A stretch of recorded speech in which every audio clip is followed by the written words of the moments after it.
নমস্কার বন্ধুরা, তোমাদের সকলকে স্বাগত জানাই অর্পিতার রান্নাঘরে।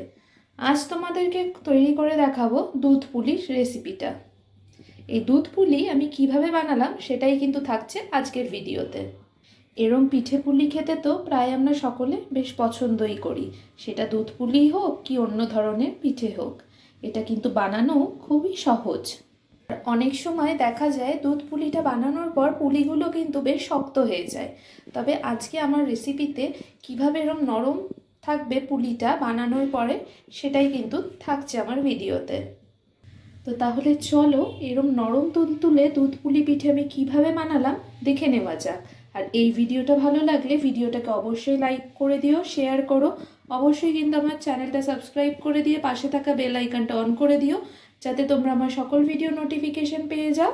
তাহলে চলো রেসিপিটা দেখে নেওয়া যাক। দেখো কড়াই বসিয়ে দিয়েছি, কড়াইতে প্রথমেই দিয়ে দিচ্ছি জল। প্রথমে 1 মগ জল ব্যবহার করলাম, আর 1 মগ জল দিলাম। দেখো এবার দিচ্ছি এর মধ্যে পরিমাণ মতো লবণ। জলটা দেখো খুব ভালো করে ফুটে গেছে। এবার এই পর্যায়ে দিয়ে দিচ্ছি এর মধ্যে চালের গুঁড়ি, একটা মণ্ড মতো বানিয়ে নেব।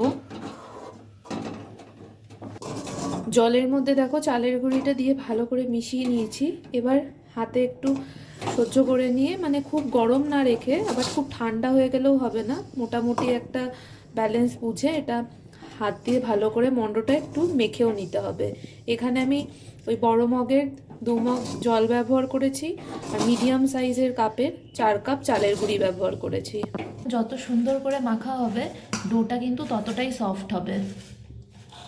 দেখো মণ্ডটাকে খুব ভালো করে আমি হাতের সাহায্যে চেপে চেপে মেখে নিচ্ছি। এটা যত সুন্দর মাখবে ততই কিন্তু ডোটা সফটও হবে, আর পুলির কিন্তু স্বাদও বেশি ভালো হবে এতে। প্রায় 5-6 মিনিট ধরে খুব ভালোভাবে মেখে নিয়েছি। দেখো ডোটা কিন্তু আমার একদম রেডি হয়ে গেছে। এবার একটা ভেজা কাপড় দিয়ে ডোটাকে আমি একটু ঢেকে দিচ্ছি, তাতে ডোটা কিন্তু বেশ সফট থাকে। 5 মিনিট পর রেস্টে রেখেছিলাম, এবার কাপড়টা উঠিয়ে নিচ্ছি, ভেজা কাপড়টা। এবার এখান থেকে আমি ছোট ছোট বল কেটে নেব। এই যে দেখো আমি লম্বা করে আগে লেচি কেটে নিয়ে এবার ছোট ছোট বল কেটে নিচ্ছি।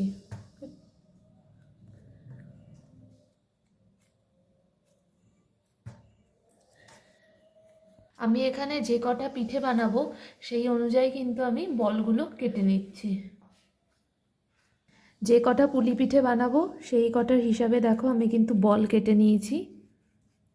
এখন এক একটা লেচি নিয়ে দেখো হাতের মধ্যে খুব ভালো করে ডলে ডলে কিন্তু এগুলো মসৃণ করে এরকম গোল আকার দিয়ে নিচ্ছি।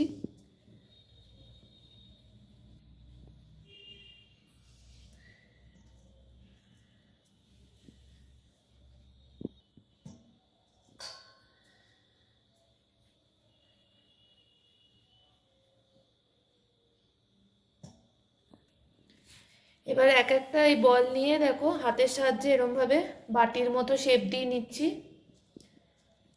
এর আগে আমি ভেতরে যে পুরটা করেছিলাম সেটা আরেকটা রেসিপি তোমাদের সাথে শেয়ার করে দেবো, যেখানে আমি নারকেলের পুর দিয়ে করেছিলাম। এবার আমি এমনি সন্দেশ দিয়ে পুরটা, মানে ভেতরের পুরটা দেব। এই যে দেখো সন্দেশ, এবার সন্দেশের পুরটা এর মধ্যে দিয়ে ভালো করে মুখটা কিন্তু আটকে দিতে হবে। এবার তোমরা যেরম পছন্দ সেই অনুযায়ী সাইডে ডিজাইনটা করে দিতে পারো, কিন্তু আগে সাইডটা ভালো করে মুখগুলো আটকে দিতে হবে, যাতে দুধে গেলে কোনোভাবে ভেতরে মিষ্টি বা সন্দেশ যেটা পুর ভরছো সেটা যাতে বেরিয়ে না আসে। দেখো পুলিগুলো বানিয়ে বানিয়ে এবার থালার মধ্যে রাখছি। এই যে এইভাবে শেপ দিয়ে নিয়েছি সুন্দর করে। এইভাবে বাকি সবগুলো একইভাবে বানিয়ে নেব।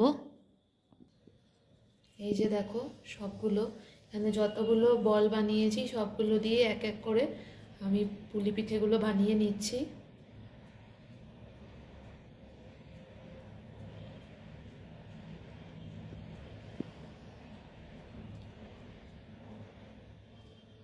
এই যে আরেকটা দেখো রেডি হয়ে গেল।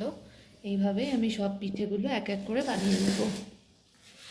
দেখো সব পুলিগুলো কিন্তু আমার বানানো হয়ে গেছে।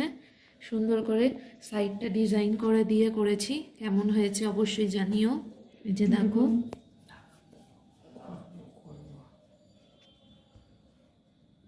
এবার কিন্তু পুলিগুলো রেডি এবার দুধে জাল দেওয়ার জন্য।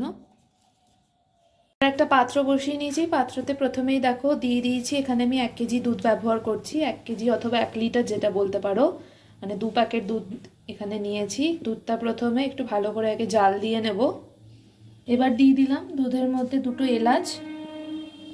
এবার দুধটাকে নেড়ে চেড়ে একটু ঘন করে নেব, তবে দুধটাকে কিন্তু খুব একটা বেশি ঘন করব না, দুধ বেশি ঘন হয়ে গেলে তখন পুলির মধ্যে কিন্তু আর দুধটা ঢুকবে না, আর পুলি কিন্তু তাতে শক্ত হয়ে যাবে।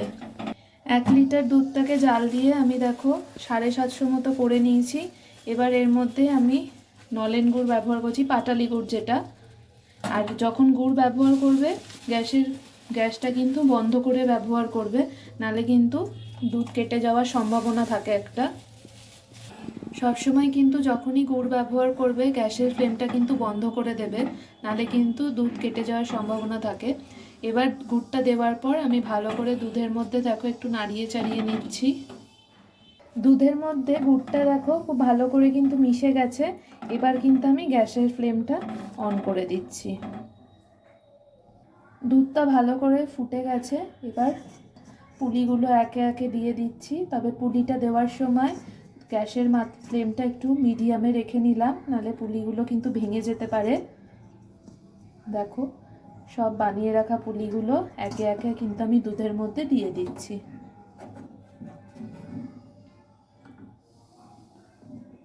এই যে সব পুলিগুলো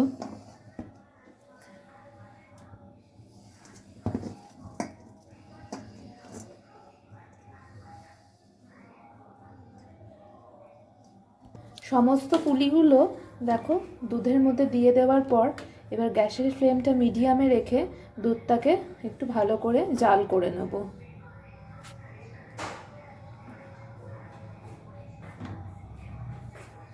প্রায় 10 মিনিট হয়ে গেছে, দুধটা খুব ভালো করে দেখো ফুটেও উঠেছে, আর দেখতে পাচ্ছ পুলিগুলো কি সুন্দর ফুলেও গেছে। দেখো এর মধ্যে বেশ ভালো করে দুধটা ঢুকে গেছে। 10 মিনিট ধরে খুব ভালো করে আমি একটু জাল দিয়ে নিয়েছি। আর দেখো পুলিগুলো নিশ্চয়ই দেখে বুঝতে পারছো খুব ভালো মতো দেখো দুধের উপর ভেসে উঠেছে। এর মানে হচ্ছে পুলিটা কিন্তু খুব ভালো করে সেদ্ধ হয়ে গেছে বলেই কিন্তু এরকম দুধের উপর পুলিগুলো ভেসে উঠেছে। এবার আমি এই পর্যায়ে গ্যাসের ফ্লেমটা বন্ধ করে দিলাম, নালে কিন্তু পুলিগুলো ঠান্ডা হয়ে গেলে দুধটা কিন্তু আরও জমে যাবে, তো পুলিগুলো কিন্তু তাহলে এতে বেশি শক্ত হয়ে যাবে। আর এই রস থাকা অবস্থাতেই কিন্তু গ্যাসের ফ্লেমটা বন্ধ করে দিতে হবে, কারণ কি দুধ পুলিতে এই রসটা মানে দুধের এই রসটা খেতেই কিন্তু খুব সুস্বাদু লাগে পুলির সাথে।